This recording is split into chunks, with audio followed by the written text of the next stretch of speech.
You mentioned that you have a toddler that likes to unbuckle their car seat while you're driving, and other parents have issues with kids just acting like Houdini and slipping their way out of their car seat harness. And so what do you do when your child does these things?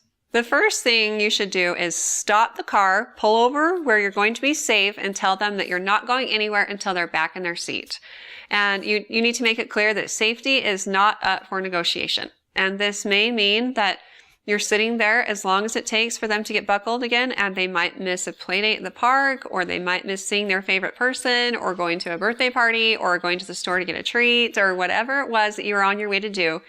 They won't be able to do that until they're buckled. And after you're persistent and consistent enough about this, then hopefully they'll decide at their own accord that it's better to just stay buckled rather than to deal with the natural consequences of not being able to go anywhere in the car when they unbuckle themselves. Usually once a child is old enough to try to get themselves out of their car seat, they're also old enough to reason a little bit. And so try explaining to them why you want them to stay buckled, because you love them and they're not safe when they're not buckled. Along the line of consequences and reasoning, you may also want to go to your local police department and see if there's an officer available to talk to them about why they want to stay in their car seat and what the consequences might be when they're not buckled.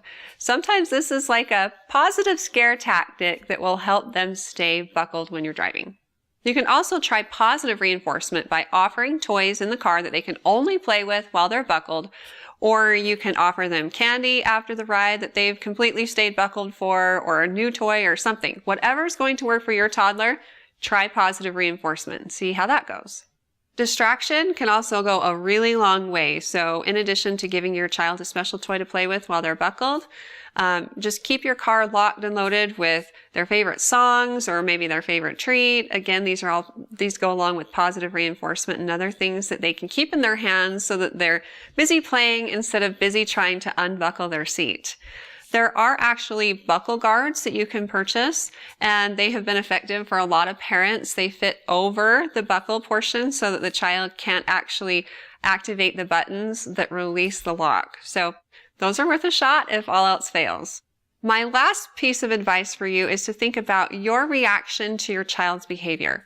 Kids actually prefer negative attention to no attention, so sometimes they're just doing that to get your attention. And if you react by overreacting, then sometimes that reinforces their behavior. So of course you have to do something about it, but as you stop the car and talk to them, do it all calmly but firmly. Set expectations and set consequences and follow through with them every time. And that should help break the habit of trying to get out of their seat. You can't expect perfection the first time, so that's why it will require persistence and consistency on your part. Good luck with it, and if you have more questions in the future for me, feel free to ask them on our Intermountain Moms Facebook and Instagram pages, and recommend us to your friends and family too.